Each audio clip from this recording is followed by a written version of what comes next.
জুলাই ও আগস্টে ছাত্র জনতা নতুন ইতিহাস সৃষ্টি করেছে।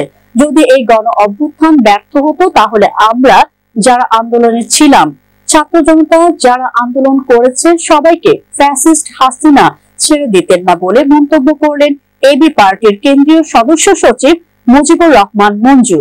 শনিবার হাটহাজারীতে এবি পার্টির উদ্যোগে আয়োজিত জুলাই গণ অভ্যুত্থানে নিহত শহীদ ও আহতদের স্মরণ ও আলোচনা সভায় উপস্থিত যুব, ছাত্র ও জনতার উদ্দেশ্যে তিনি এই মন্তব্য করেন। মুজিবুর রহমান মঞ্জু বলেন, জুলাই গণ অভ্যুত্থানে ছাত্র জনতার এই ত্যাগ আমরা ভুলে যেতে পারি না।